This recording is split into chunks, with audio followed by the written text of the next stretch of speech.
É, só relembrando, toda vez que nós construímos um mandala, toda vez que nós construímos um mandala, nós não vamos fazer dessa maneira como eu aqui agora coloquei como uma variável a ser controlada. Dei 5 minutos para que vocês construíssem o mandala, porque aqui a gente tem uma questão de tempo.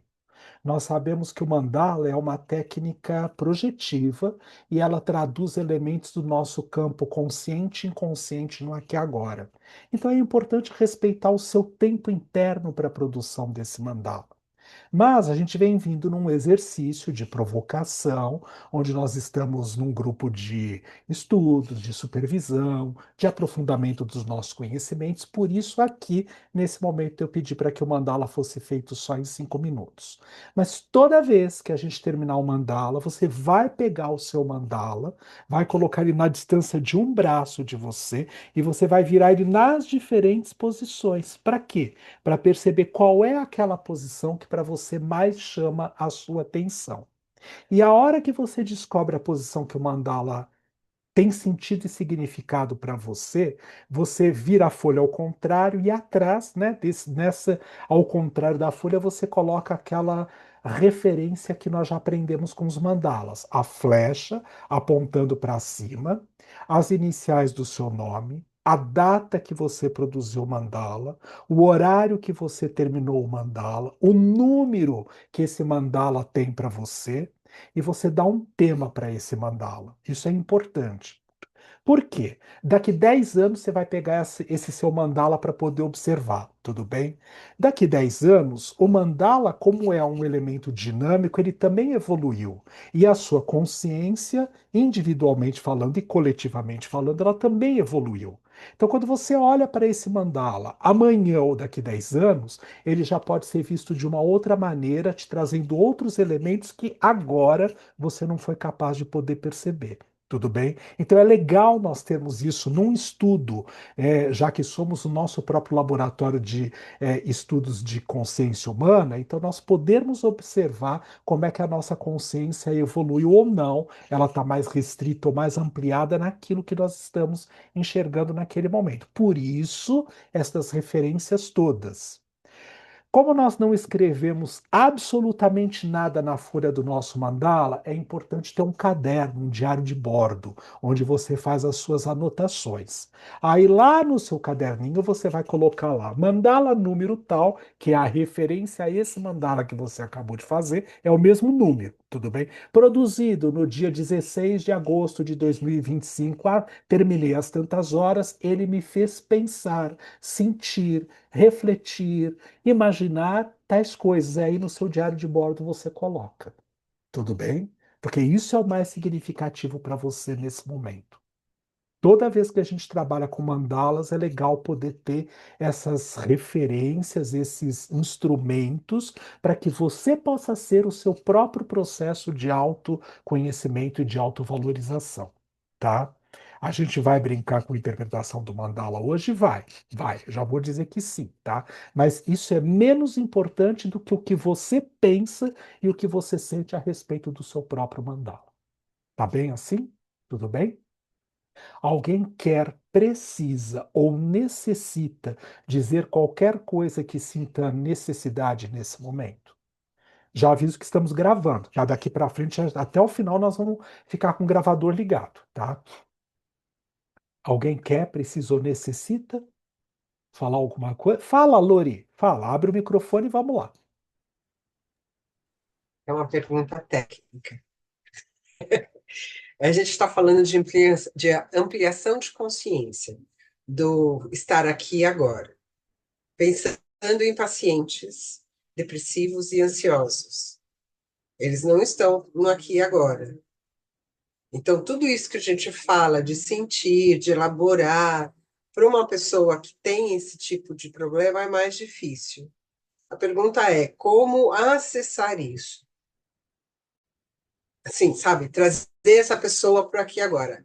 Às vezes a respiração não adianta, medicamento não adianta. Eu acabei de ler uma matéria, eu achei muito interessante, que uma colombiana, ela passou por uma cirurgia, colocaram acho que 3 ou 4 eletrodos no cérebro dela.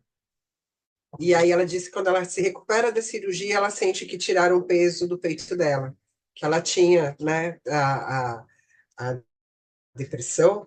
E aí o médico, né, nesse material dizia assim: ah, a gente primeiro tenta de tudo, né, todos os tipos de tratamento. Quando não existe uma resposta positiva, a gente parte então para a cirurgia, e me parece que foi bacana. Não sei que se, porque ela parece que faz pouco tempo isso, não sei como é que vai ficar depois.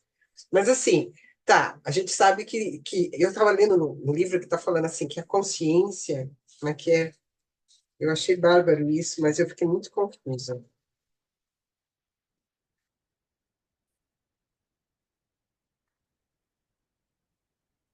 Não.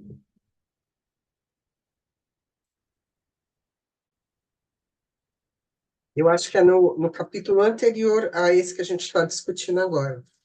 Mas ele fala. Deixa eu ver. A consciência não está apenas em nosso cérebro, nós estamos inteiramente na consciência. Todo o nosso corpo é a sede da consciência. Nós estamos na consciência como o peixe está na água e o pássaro no espaço. Isso para uma pessoa, né, é o adulto funcional. Mas e quem não está nesse quadro? Era isso. Muito significativa essa pergunta, Lori. E assim, ó, vamos lembrar de uma questão importante que é proposta, inclusive, da própria transpessoal. Nós sempre começamos de onde aquele que está sendo trabalhado, se permitindo ao trabalho, se encontra, onde ele está. Então, eu vou fazer uma fantasia porque você deu esses recursos, tá bem? E aí a gente traduz para qualquer outro que a gente esteja vivenciando no momento. Tá, uma pessoa depressiva e ansiosa. Ótimo, então vamos fazer de conta que eu, Vitor, sou seu paciente, eu cheguei no seu consultório e digo para você, Lori, eu estou sentindo depressão e ansiedade. O que que a Lori vai fazer? Presta atenção nesta depressão e veja como você se sente aqui agora. Ah, eu não consigo. Ah, eu tenho medo. Ah, eu sinto que eu posso me perder nisso. Aqui comigo, Vitor. Você, Lori, para mim. Aqui comigo, Vitor. Eu sou a depressão em pessoa. Ah, não tá bom. Olha, nem o Boni não gostou, não vai te levar para a próxima novela das 9. Então é assim, ó. De novo, mais intenso. Eu sou a depressão em pessoa. Eu sou a depressão em pessoa. Ou eu sou a ansiedade em pessoa. Eu sou a ansiedade em pessoa. 200.000 vezes modo de dizer, até na relação cliente-terapeuta, que seja percebido que a pessoa está no melhor da inteireza daquilo que ela está dizendo que ela sente. Por quê? Tem uma explicação. Ah, mas isso vai fazer com que a pessoa se perca? Não. Isso vai fazer porque ela está num ambiente controlado, no setting terapêutico, seja virtual ou presencial, mas existe um controle nesse sentido. Ela está acompanhada a este processo, tudo bem? E ela é capaz de poder dar voz para aquilo que ela tanto esconde, que está caracterizado como uma sombra psíquica. Porque eu estar depressivo, eu estar angustiado, eu estar ansioso, eu estar raivoso, é alguma habilidade minha do self que não pôde se manifestar no seu melhor e aparece como uma forma sombria. Vamos lembrar, toda sombra ela requer uma resistência. Essa resistência é um mecanismo de defesa do ego para preservar o self. O ego está sempre a serviço do self, mesmo que ele esteja criando mecanismos de resistência bastante patológicos, inclusive, porque a pessoa já amadureceu, hipoteticamente falando, já estava na condição de poder trazer aquela habilidade à tona e ainda não conseguiu. Então, primeira coisa, voltando, é a ansiedade? Eu sou a ansiedade em pessoa. Sempre eu, em primeira pessoa, assumindo isto em mim mesmo, tá? Como ser responsável pela ansiedade que eu sou e trazendo para o tempo presente. Então é assim, não é eu fui, eu serei, é agora. Eu sou a ansiedade em pessoa. E não é eu sou ansioso, porque ansioso é um adjetivo. Eu sou o substantivo, que é muito maior, muito mais forte, muito mais poderoso do que o próprio adjetivo. Tudo bem? tá? Então, você dá voz para isso. Aí você vai perguntando para a pessoa, desculpe. Muito bem, você sendo ansiedade em pessoa, como é que você se sente agora? O que que essa ansiedade que você é aqui agora quer, precisa e necessita de você nesse momento? Você vai trabalhando esses aspectos para ir esmiuçando essa possibilidade do que talvez em outras referências terapêuticas, ou mesmo nem teve a oportunidade de poder fazer isso, ficou sempre sendo tratado com uma questão de que, assim, olha, precisa ser colocado debaixo do tapete, remediado, por isso o uso do remédio, da medicação, tá bem? Para que a pessoa não entre em contato, por exemplo, com aquela ansiedade, ou depressão, ou angústia, ou raiva, ou ira, seja lá a emoção, o sentimento que estivesse apresentando. Primeira questão. Segunda, extremamente importante, para mim, que sou, como é que se fala, fissurado, que aprendi através dos mandalas a interpretar e ler o estado de consciência que a pessoa mais frequentemente vibra naquele momento. Então, eu, Vitor, no final desse trabalho, eu vou pedir para a pessoa elaborar o mandala para mim. Porque por mais que ele seja controlado, o mandala, tá bem? É assim, ai, olha, eu vou desenhar uma casinha, uma árvore, duas pessoas e seria uma minhoquinha. Tá tudo bem, perfeito. Mas no traçado na pressão do giz ou do lápis, no papel que a pessoa de uma certa forma escolhe, a maneira, as cores que ela vai colocar, as simbologias que vão aparecer ali, demonstram no complexo consciente e inconsciente, como é que aquele complexo está agindo naquele momento. Se de verdade ela já conseguiu colocar luz, foco de luz, sobre aquela característica dita sombria, a ansiedade, a depressão, a angústia, por exemplo, e ela conseguiu abarcar, acolher a chance de ter alguns momentos que ela pode sim ser ansiosa, pode sim ser depressiva e pode sim ser angustiada, por exemplo.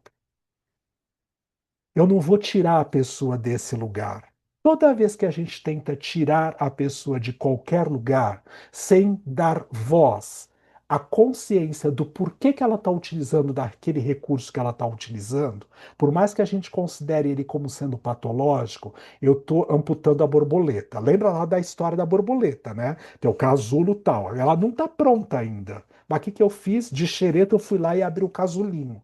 Nunca mais aquela borboleta vai ser independente de mim mesmo. Então, o complexo de cura, e aqui eu vou citar, tá, assim, lá aqui do livro do Leloup, tá, A Elegância do Ser, tá, do Self, porque assim, o Leloup, ele é um padre execasta, então eu vou citar a tradição católica cristã, porque ele está falando a respeito disso aqui nesse livro. Tudo bem? Mas é assim, Cristo Jesus, tá? É assim, ele não curava ninguém que não tivesse prontidão para poder ser curado. E qual era essa prontidão? A pessoa ir lá e bater e pedir ajuda e a cura. E só conseguia chegar aos pés dele aquele que já tinha, de uma certa forma, uma prontidão para poder ter o contato direto com o Cristo.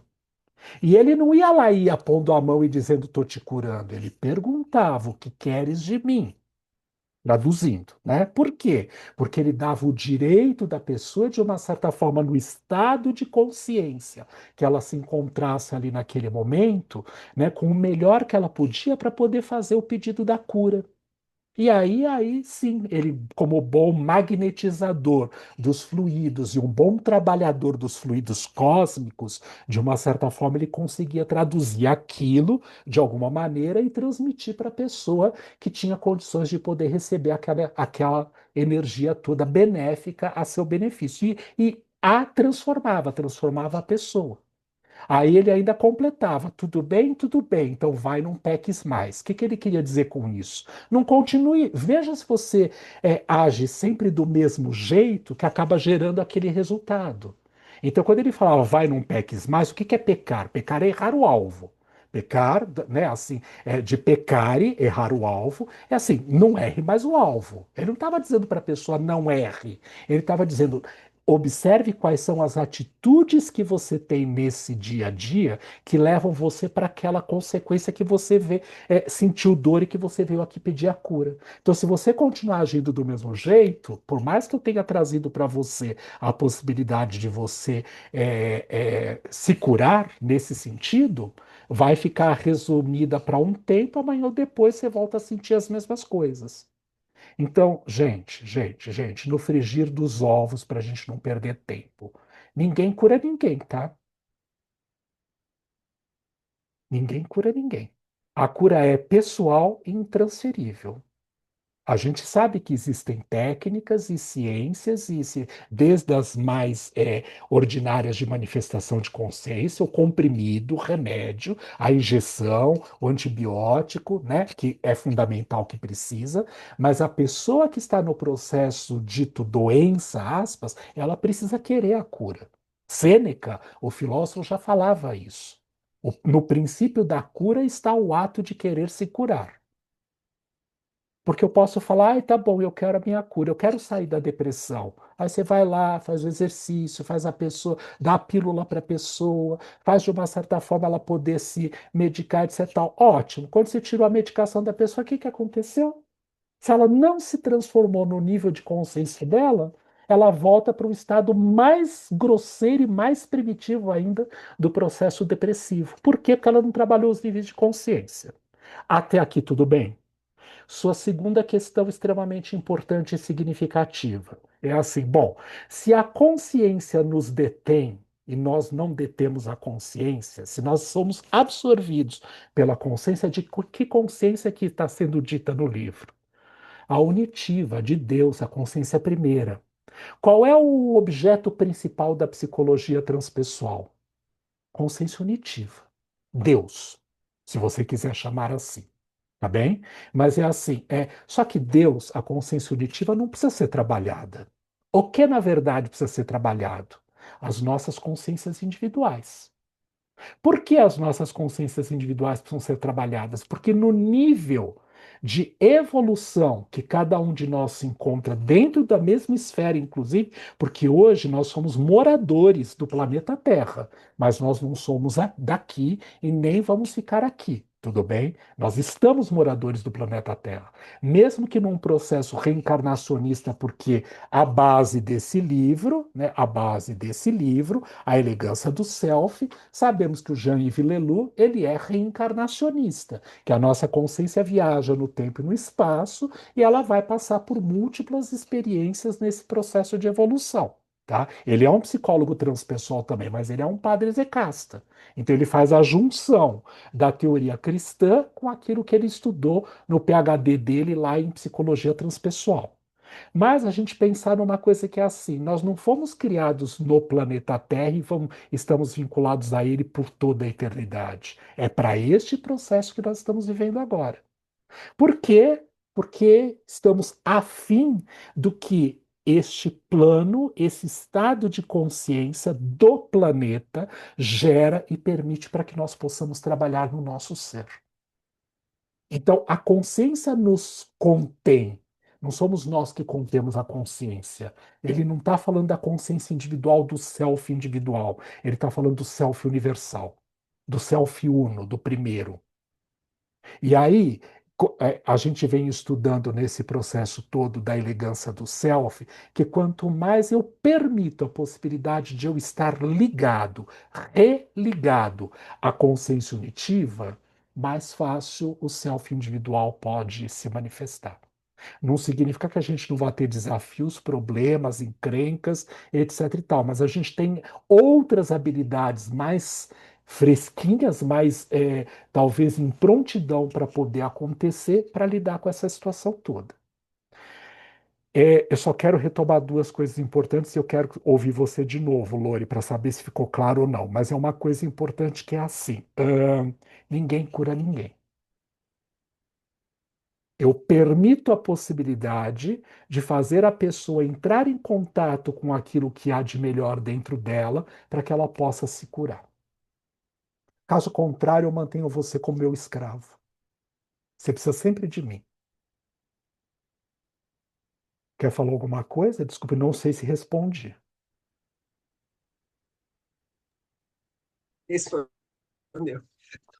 Muito obrigada. E Nada. aí, até pegando isso de ninguém cura ninguém, mas a gente acaba sendo um meio, numa possibilidade de uma escuta e de um caminho para essa pessoa, né, ficar no aqui e agora, desenvolver a consciência dela, eu diria que isso é um exemplo de amor, que a gente está falando de amor, né? Só para Perfeito. complementar. Eu estudei Perfeito. direitinho. Eu vi. Perfeito, perfeito. E olha que legal, porque é assim, né? A gente brinca muito com essa coisa do amor, e a gente, quando vai estudar um texto, por exemplo, a gente tenta se colocar naquele lugar, naquele patamar. E aí, aproveitando o exemplo que alguém trouxe, aí eu fui indo, a própria Rita foi falando a respeito disso, né? E eu fui trazendo a partir da fala da Rita esta provocação para nós, como é que aquilo que eu estou lendo reverbera em mim? Porque eu vou dar um exemplo. Tá, eu li esse texto de hoje. Nossa, então é assim, ele está falando dessa possibilidade de sair lá de um amor dito, como é que se fala, onde é, os interesses são levados em consideração. Eu te amo porque eu tenho um interesse, para se desinteressar e chegar ao amor universal. Tá bem, ótimo. É construído como a Kelly colocou? Sim, sem dúvida nenhuma. Então eu acho, a partir desse momento, que eu tenho que ter esse amor desinteressado. Só que, na verdade, isso não é real. Para agora, para mim, no aqui e agora, no plano onde nós nos encontramos, existem interesses. E se eu desrespeitar esta fase onde eu me encontro nesse momento, eu posso criar um processo ansioso ou depressivo. Por quê? Porque na minha cabecinha, vã filosofia, eu imagino que eu tenho que estar num lugar ao qual eu ainda não pertenço nesse momento. Observem como é que a gente vai criando condições nos dias atuais. Eu não estou pensando lá em 1530, tá? Quando a bolinha foi inventada. É para os dias atuais, 2025. Como é que a gente vai criando ansiedade na nossa vida? Eu fui lá, escutei aquela palestra, eu percebo que se eu fizer todas aquelas coisas que a palestra falou, eu vou passar a me sentir melhor. Só que eu esqueço de analisar se eu tenho condições, se em todos os campos de atuação da minha vida já há prontidão, se eu sou capaz de poder viver aquilo 100% do meu tempo. Então começa a haver um gap, um espaço entre o que eu de verdade sou, no aqui e agora, por isso sou, é estou, mas eu sou. Na inteireza do ser, eu sou. Eu sou a ansiedade em pessoa, eu sou. Tudo bem?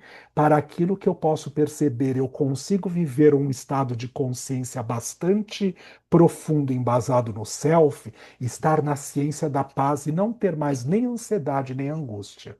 É mentira, gente. Eu tenho um compromisso hoje às 8 horas da noite. Eu já estou aqui pensando como é que eu vou fazer para poder estar lá no compromisso. São só 4 da tarde, mas eu já estou lá pensando como é que eu vou fazer para estar no compromisso. Então nós somos assim colocados. E se eu fizer de conta que isso não me domine, não toma conta do meu ser, eu mais distante do self que eu de verdade sou, eu estou. Fica claro isso? Porque quais são as coisas que nos colocam em ansiedade e depressão hoje? Depressão é vala. Tem a vala aqui e falta o preenchimento. Não tem o preenchimento. Tá o corpão, tá o pensamento, mas eu estou em qualquer outro lugar às 8 horas da noite e não agora às 4 horas da tarde. Isso é depressão. A depressão pode ser causada por ansiedade, por algum aspecto que eu me coloque em relação ao futuro que não está acontecendo agora, ou porque eu estou apegado, né, assim, na situação de alguma coisa do passado.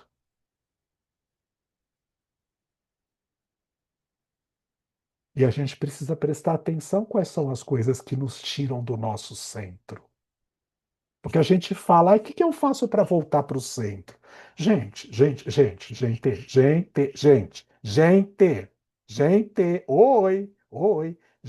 gente.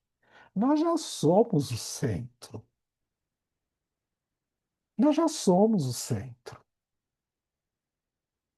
Só que a gente precisa começar a prestar atenção, não o que nos traz de volta para o centro, o que nos tira do centro.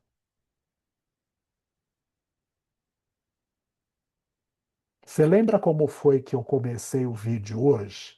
Você pode assumir responsabilidade por ficar aqui agora, totalmente presente e atento, ou você pode assistir sessão da... Não, sessão da tarde hoje não tem porque é fim de semana. Um filme qualquer que esteja passando, Caldeirão com Mignon, sei lá, Ana Maria Brega, qualquer uma dessas coisas que esteja passando hoje na TV. Netflix, ouvir rádio, qualquer coisa. Assistir o show do Magal, qualquer coisa. Mas qualquer coisa que você for fazer, seja responsável pela sua escolha. Vá inteiro, não vá pela metade. Se eu vou pensando, é só um exemplo, tá bem? É só um exemplo, por favor. Se eu vou pensando, ah, mas eu tinha que estar aqui, você já está dividido, você já criou um gap, você já está na ansiedade, você já está na angústia. Para eu poder sair dessa situação de angústia e de ansiedade, o que eu faço? Eu vou investigando em mim mesmo qual é a vantagem mais profunda, o motivo mais profundo que faz com que eu fique aqui agora, ou o motivo mais profundo que faz com que eu vá fazer qualquer outra coisa X, qualquer que seja não estar aqui agora. E tá tudo bem, porque a gente pode tudo, ninguém é obrigado a nada. Eu não pus uma arma na cabeça de vocês e falei, entra! Claro que eu aviso, né? Se não entrar, eu rezo à noite. Aí, cuide-se você. Mas se você assumir sua responsabilidade de que você não vai entrar e tá tudo bem para você, minha reza não pega, gente. Que você tá tão no seu eixo que não vai receber a reza. Mas, ó, é reza de escorpião. Com ascendente em leão e com o pior, a lua em escorpião. Então se cuida, tá? Porque eu rezo. E acontece. Mas quando você tá no seu eixo, no seu centro, não tem problema nenhum. Deixa o Vitor rezar, ele perdeu o tempo dele, porque ele não tem mais nada para fazer. Pelo menos ele tem um motivo para continuar ansioso. Olha que legal. Vocês me ajudam a permanecer na ansiedade. Presta atenção na respiração, que é uma coisa que a gente faz 24 horas por dia e na maior parte do tempo nós estamos descentrados, desatentos, desconectados do jeito como nós estamos respirando.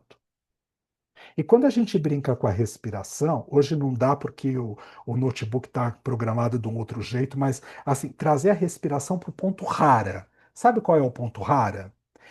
Faz assim com a sua mão, ó, assim, ó, quatro dedinhos, quatro dedinhos. Coloca esse dedo aqui sobre o seu umbigo. Aonde esse dedo tocar, que é quase lá, na área lá dos Países Baixos, tá? Quase lá na área dos Países Baixos. Onde esse dedinho aqui tocar é o ponto rara. Claro que não você sentado com as dobrinhas feito agora, né? Mas quando você levanta, aí você coloca esse dedo aqui apoiado no seu umbigo, onde esse dedinho tocar aqui no seu corpo lá embaixo, é quase nos Países Baixos, tá? É assim, lá é o ponto rara. Então é para essa área que você tem que levar a sua respiração. Quando eu falo inspira, pausa, expira, pausa e volta a inspirar. Porque aí está o seu centro de poder, você sendo o seu universo que você é aqui agora. E carinhosamente falando, é nesse seu centro de poder que, de uma certa forma, você tem o ponto de equilíbrio para poder permitir que, assim, haja de haver fluidez na maneira como você se manifesta nesse momento. Faz sentido?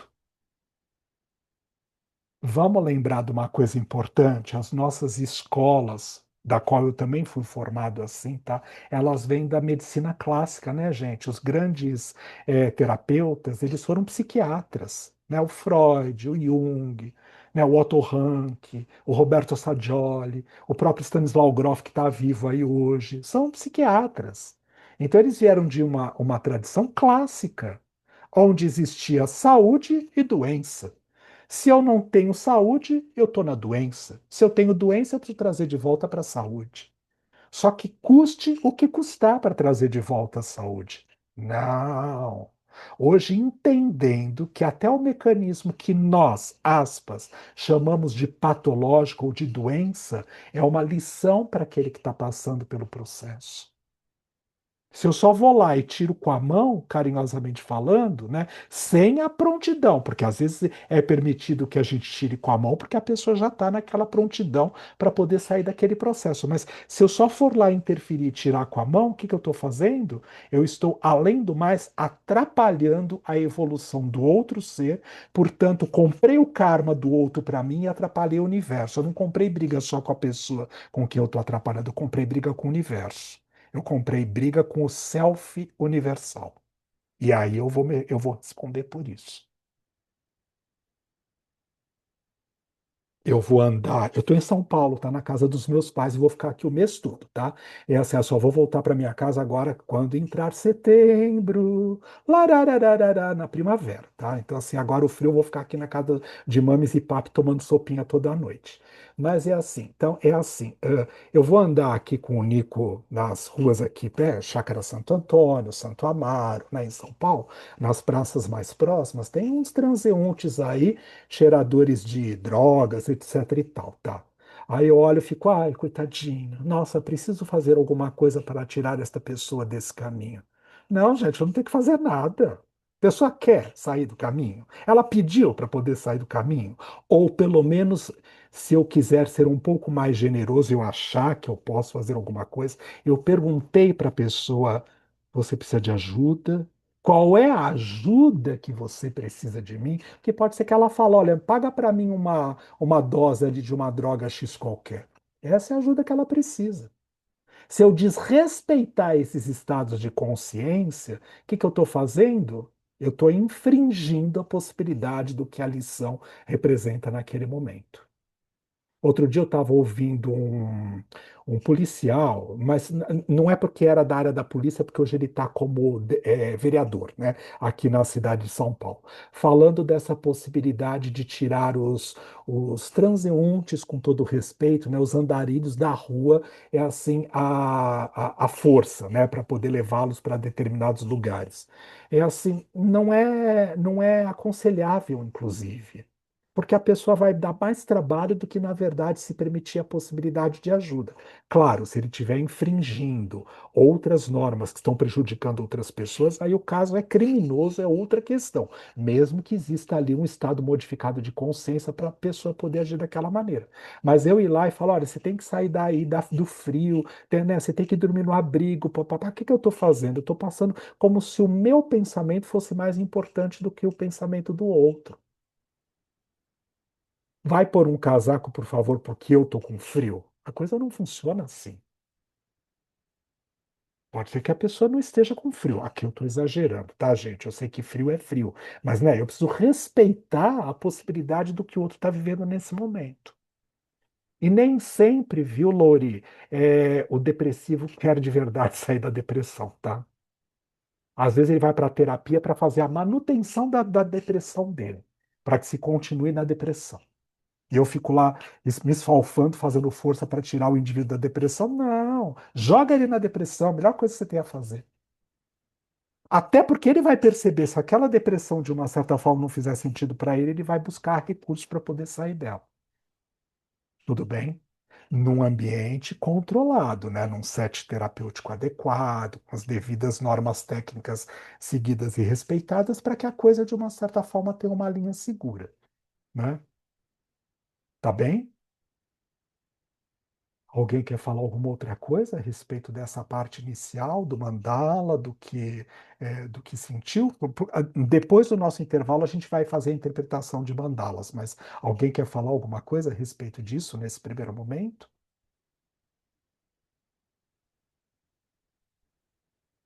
Quem leu o texto lá, A Elegância do Self, o Gratitude ou a Elegância do Amor, o que é que mais chamou a atenção a respeito disso?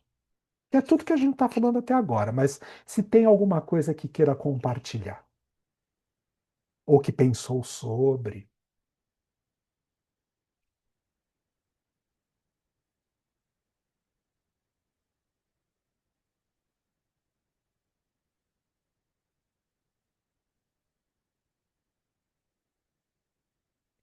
achei que você está com uma vontade de falar, Van. Não? Tá. Lori?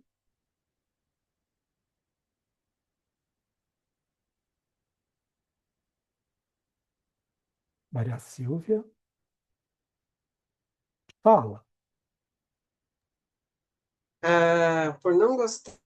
Pois não gostamos de ser amados dessa maneira. Não gostamos de ser amados de um modo desapegado.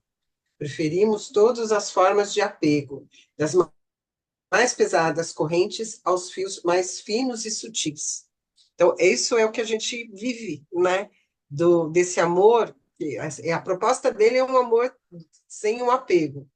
Mas o que eu mais percebo e o que eu mais escuto, e também já vivi isso na minha vida, é o amor com apego. Ai, Eu acho que é gente, humano, gente, não, né? gente, peraí, ó. Já vivi, você foi longe demais, Lori. Eu amo o Fernando porque eu gosto das Ah, coxas já. dele. Eu gosto das coxas dele. Se ele perder aquelas coxas, eu vou deixar de amar o Fernando, tá? Ai, não. Não. Não vem, não. Eu acho que o apego é a possibilidade de amar alguém. Não é nem a pessoa, mas essa coisa do desenvolver o sentimento. Acho que é aí que fica o apego, do tipo, não quero abrir mão disso, porque é bom, porque a vida tem outro colorido, sei lá. Então, mas será que isso não tem a ver, e a Van vai falar daqui a pouco, Van, mas é assim, será que isso não tem a ver um pouco com a possibilidade do estado de consciência que a gente se encontra? Eu vou fazer um exemplo, por favor, tá? Eu vou tentar enxergar o Fernando fisicamente falando, tá? É assim, não só como as coxas. Eu quero enxergar ele como um todo. Gente, ele tem uns olhos que me encantam. Eu gosto do olhar dele. Ele é aquariano, mas é um olhar penetrante que eu falo, Jesus amado, enxergou assim até o fundo da alma quando tá, tudo bem, ok. Mas e tirando isso, se tirar as coxas e tirar esse olhar, será que eu consigo ir além disso? É, mas não ri não, tá? Eu amo as coxas dele, tá? Para mim é tudo de bom. O que eu quero é aquelas coxas, tá? Não para mim, as coxas nele, para passar a mão. Ai, gente, é tudo de bom, tá? Ele vai entrar daqui a pouco. Aí depois vocês reclamam com ele ou comigo, tá? Até porque tá gravado mesmo, isso vai ficar disponível no YouTube, já viu o que que vai dar, tá? Mas assim, tá? Então, se tirar essas coxas e se tirar aquele olhar, aquele jeito do olhar, eu consigo ficar com o Fernando Fernando? Com a essência que ele é? Ou ainda há uma prisão aqui nos meus estados conscienciais, tudo bem? Que eu necessito daquelas coxas e daquele olhar.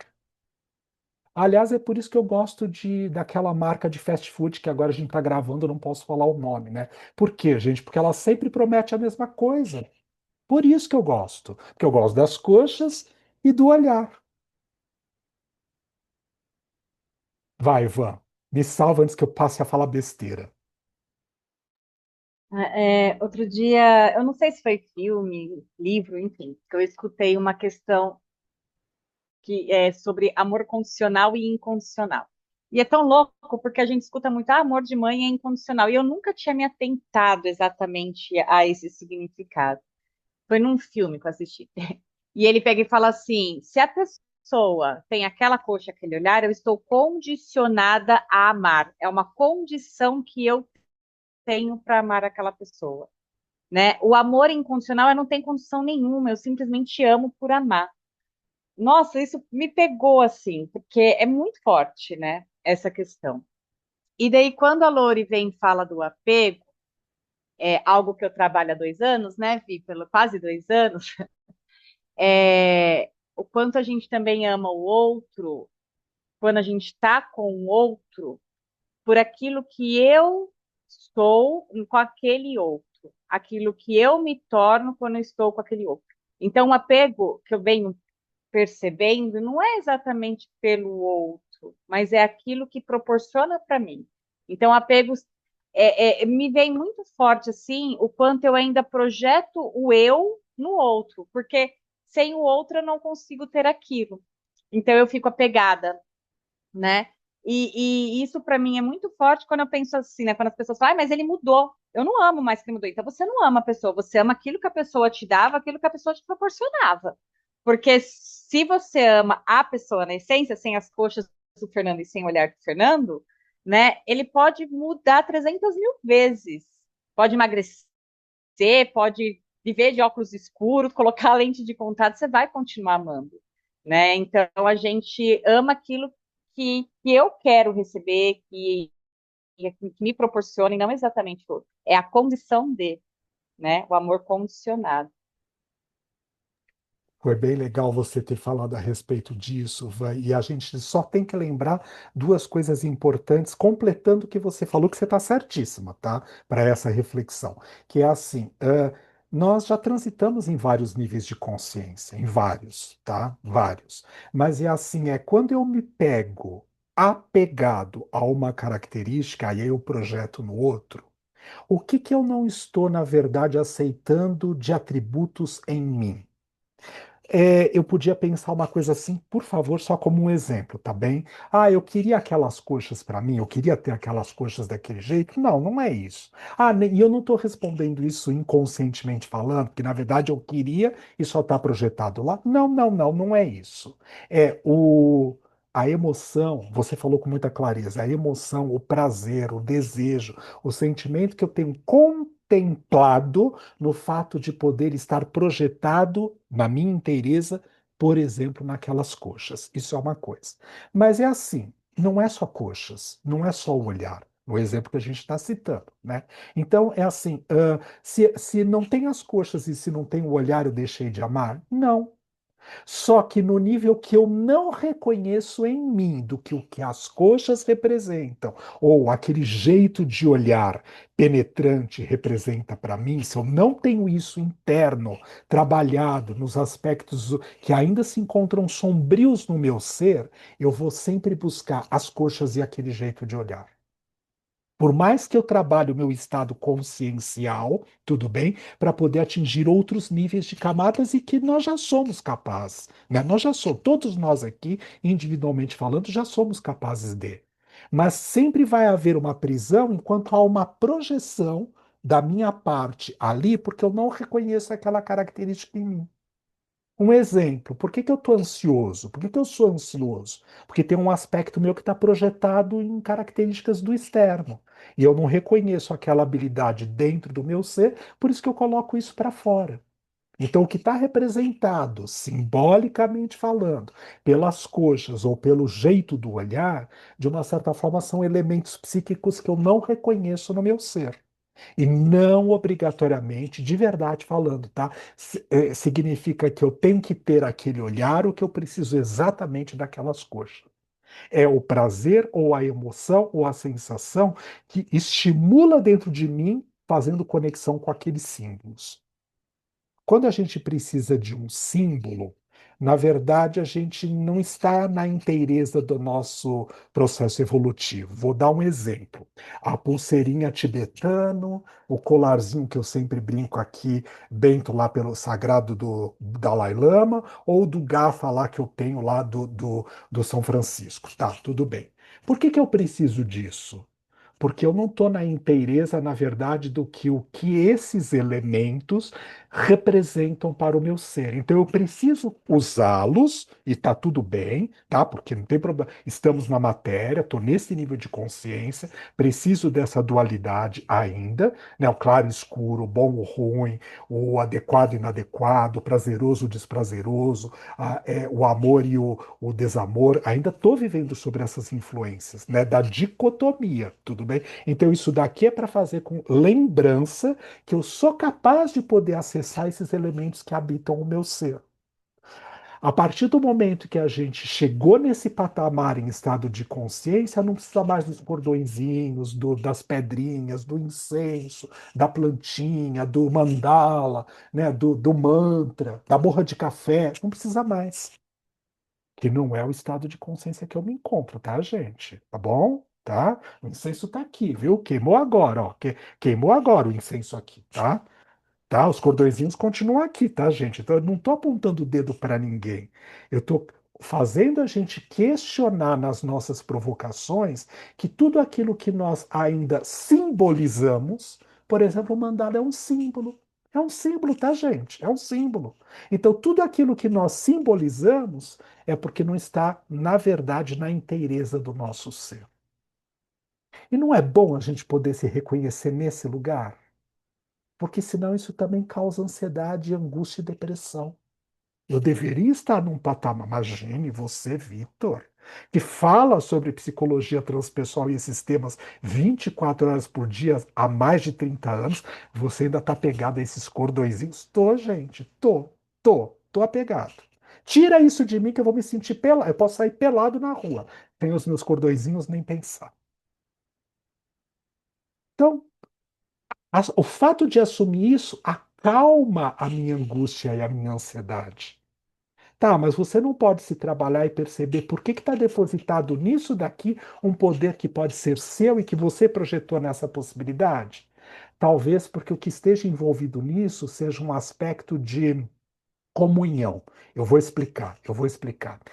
Como eu não aceito a possibilidade de que aquilo que alguém colocou, não sei se foi você me desculpe, mas é assim, a Lori, que citou da história da consciência, a consciência lá fora, unitiva, e a consciência individual, tá? Assim, talvez como eu ainda não consigo perceber isso no meu ser em evolução, então eu utilizo desses símbolos para eu poder fazer a comunhão. Porque é assim, ó, a consciência que está lá fora, ela está lá fora, ou eu estou mergulhado dentro dela, como a própria Lori me falou? No meu caso, ela está lá fora, tá? Eu não estou mergulhado nela. O que é uma mentira, né, gente? Porque a gente está na consciência. Mas até eu compreender e traduzir a possibilidade de que eu sou filho desta consciência e parte dessa consciência, é melhor que eu use meus cordõezinhos. Porque senão o meu nível de consciência vai fazer com que aconteçam coisas, consciente ou inconscientemente falando, para falar, tá vendo? Aconteceu porque eu tô sem os cordõezinhos. A nossa consciência trabalha assim, tá, gente? Trabalha assim, viu? Só furou o pneu porque aquele dia eu saí de casa sem os cordõezinhos. Pronto, eu já vou começar a delegar de forma mágica que aquele acontecimento tem a ver com. Mas espera aí, furar o pneu também é estar em comunhão com o universo.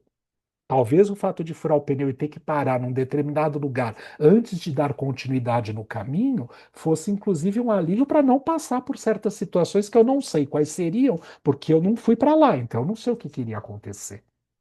Mas aí eu acho, não, atrapalhou meu dia. Olha, eu estou em descomunhão com o universo. Para muitos de nós, o estado de consciência ainda funciona assim. Então eu preciso das coxas do Fernando.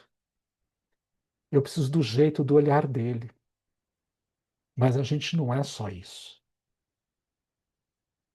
Que mais?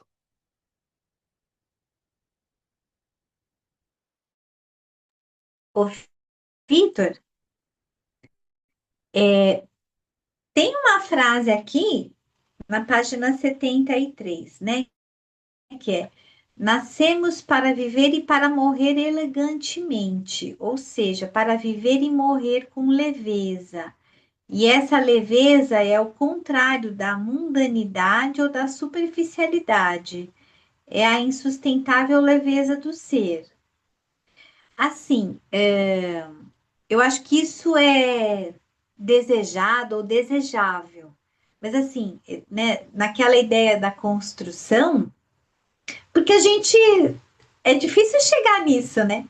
Pelo menos falando do nosso estado de consciência nesse momento, né? Assim, daquilo que seja a própria evolução, isso é uma construção, mas para ter, né? Eu acho que assim, são conquistas que a gente pode fazer ao longo do caminho, mas é como se ainda não fosse deste mundo, né? É o meu pensamento assim tá dentro assim dessa ideia do que é essa evolução, do que é a evolução dos estados de consciência, né? De que teria teria que ser essa questão do desapego, né? E a gente não está ainda neste mundo, nessa condição do desapego. Seria isso? Sim, senhora. Sim, senhora.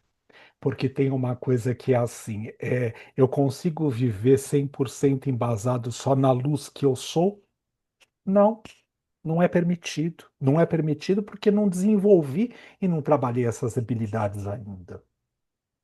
Agora, outro dia, você falando a respeito disso me fez lembrar uma coisa que eu já fiz a proposta para vocês. Vamos nos encontrar num domingo qualquer, é assim, em São Paulo, e vamos no cemitério do Araçá, na sala de velório, construir mandalas. Todos vocês já falaram, não, pelo amor de Deus, eu é incrédulo. Gente, mas a gente vai morrer em algum momento, né? Não, mas as egrégoras. Mas, gente, eu não sei se essa egrégora é pior do que aquela que tem na 25 de março, ou você andando num ônibus em São Paulo que está sendo apedrejado, colocado fogo. Não sei qual que é a egrégora que é pior. Não sei. E também fez pensar numa coisa que eu ia refletir com vocês. Será que um coveiro, na hora que morre alguém da família dele, ele age do mesmo jeito como ele age quando ele enterra aquele corpo lá que ele só está ajudando a enterrar?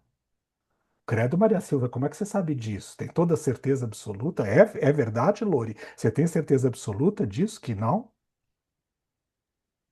Não sei, mas eu parto do princípio que existe aí uma ligação afetiva, né? Que é quem ele está enterrando, qualquer pessoa, é assim, é um ser humano que teve uma vida, ele até pode ficar triste. Mas outra coisa é, de repente, ele enterrar alguém que ele conheceu, que ele cresceu junto. Tem um histórico aí, né? Por que que o médico Não carinhosa... sei.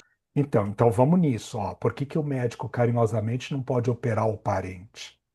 A princípio, não é ético. Porque tem a ver com isso que vocês estão falando. Tem uma ligação, um vínculo.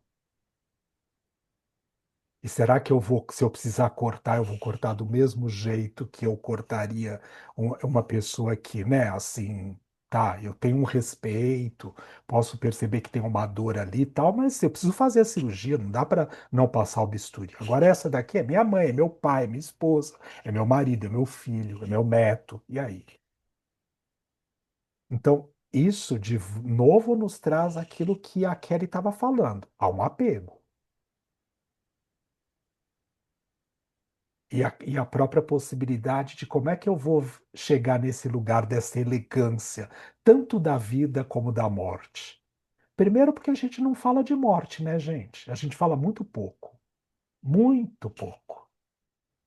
Quando passamos pela experiência, quando alguém de uma certa forma próximo vivencia isso, mas a gente não fala, é como se fosse é como se pegasse, né? Eu não sei como é que vocês lidam com, mas é assim, ó, não vamos falar porque pode pegar. E aí pode ser que eu tenha que passar pela experiência. Mas, gente, se não foi ontem, é hoje ou é amanhã. Então é assim, a gente não pode falar a respeito disso como sendo um processo natural desse estado de consciência da nossa vida, mas parece que atrai. Atrai dor, atrai sofrimento, atrai, sei lá, né? E assim, tá, mas e essas coisas não fazem parte? Já que a Kelly mencionou com sabedoria o que ela estava refletindo lá da frase do Leloup, tá ótimo, mas é assim, não é um processo de construção? Como é que eu construo? Quando eu tenho a chance de poder olhar como é que eu me sinto em relação a isso. Então vamos amanhã no Araçá. Passar 4 horas lá. A gente entra um pouquinho em cada sala ali que tiver de velório, a gente fica lá e vê o que acontece. Como a gente entra no elevador junto com o caixão subindo e descendo, para ver como é que a gente se sente. A gente não quer, né? Deus me livre, tem coisa melhor para fazer amanhã domingo, credo. Do qual eu também estou inserido, tá, gente? Eu não estou falando de ninguém, não. Mas brincando com muito respeito a essa possibilidade, porque assim, é aquilo que a Kelly disse. Então, não é desse mundo. Não, gente, é desse. Morrer é desse mundo. Por que que eu não posso trazer para a materialidade deste mundo? Agora, eu só sou capaz, pelos dizeres do Lelu, ele, né, que eu nem sei se ele pessoa, ele pessoalmente fala, não sei, não convivo com ele, tá? Mas assim, o fato dele estar escrevendo sobre não significa que obrigatoriamente ele já esteja nesse grau de evolução. Mas será que ele tem essa leveza nesse sentido de que assim eu só sou capaz de poder vivenciar a naturalidade da morte se eu vivenciei a naturalidade da vida. Tudo para mim era importante. O Gaspa, nós já falamos a respeito disso aqui, dizia uma frase fundamental, que ela era um paradoxo, mas era fundamental, né, Má? Que era assim: ou tudo para mim tem a mesma importância, ou nada tem importância nenhuma. O que que ele está querendo dizer com isso? Que eu não vou criar apego. Tudo é importante. Enquanto eu preciso dessa garrafinha de água para beber a água, é a garrafinha de água. Quando eu não precisar mais dela, não é a garrafinha de água, é só isso. Ai, a minha garrafinha de água que eu trouxe de Montana, nos Estados Unidos. Ai, meu Deus, ninguém pode tocar. Ué, como assim? Tá louco? O que você vai fazer com isso? Nem vende essa água aqui. Então, é para quê? Oi, você encher lá na torneira da sua casa e achar que tá com a água da Montana? Não, não tá. Mas a gente cria situações assim na nossa existência. Cria, tá, gente? Não faça as caras, não, tá? Porque, como eu conheço as histórias pessoais de vocês, a gente cria essas coisas nas nossas vidas, tá? Cria. Aquele papelzinho de bala que tá guardado lá naquela caixinha até hoje, sabe? Então, hum, né? O cordãozinho lá que em 96 o Dalai Lama benzeu, que tá no seu pescoço. A gente cria essas ilusões, tá? Ai, porque eu tive com o Dalai Lama. Olha, eu sinto a energia dele até hoje aqui. Ai, gente, me poupe. Vai ver que ele tá fedendo hoje, que já tem 90 e tantos anos, nem é mais aquela energia. Com todo respeito. É esse o perfume que eu quero manter aqui comigo? Ah, com respeito, né, gente? Eu tô brincando assim, porque as coisas não mudam. Os nossos estados de consciência também. Para eu poder trabalhar o amor, a Vanessa trouxe uma coisa importante para a gente pensar na história do apego e do desapego. Onde estão os meus apegos? A Kelly também falou a respeito disso. Quais são as coisas que eu de verdade ainda estou apegado? A gente vai fazer uma pausa para o nosso intervalo, tá bom? Mas eu quero que você, antes disso, tá? É assim, pega o seu mandala, olha para o seu mandala agora. Vamos fazer um exercício. Sabe aquele exercício que a gente já aprendeu? Isso mesmo, Rita, de colocar ele numa distância de um braço na sua frente. Você vai fazer uma pequena envergadura com ele, tornando o papel côncavo para você, tá bom? Tá bom? E aí você olha para o centro do seu desenho. E você presta atenção na sua respiração, trazendo a respiração para o Hara, para os Países Baixos. Lembra? Lembra? Lá para o Hara. Aí você olha para o seu mandala e deixa o mandala, de uma certa forma, conversar com a sua mente nesse momento. E ele dizer para você o que que ele quer, o que ele precisa e o que ele necessita de você aqui e agora. Faz isso.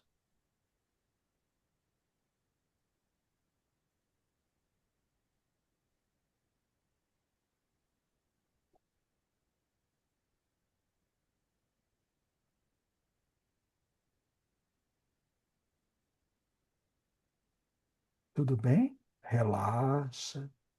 Porque é fácil, você olhou, ele vai te dar uma impressão racional, ou ele vai te trazer uma emoção, ou uma intuição, ou um sentimento. É a provocação do exercício. São 5:02 da tarde. Nós vamos fazer uma pausa de 15 minutos, tá bem? E é assim, eu não quero que você se desligue. Não, você não vai levar o seu mandala com você. Deixa ele aí. Vai tomar o seu café, fazer o que você tiver que fazer numa boa, mas eu quero que você vá observando o que que o mandala quer, precisa ou necessita de você.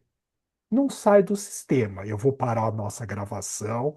Se você quiser, desabilita a sua câmera, seu microfone por esses 15 minutos. Não desliga do sistema, não, tá? Às 5:15, 5:18 nós voltamos, tá bom? E aí nós vamos até às 7, nós vamos brincar com a interpretação dos mandalas e com o restante do texto que a gente pode estar trabalhando nesse momento. Tá bom?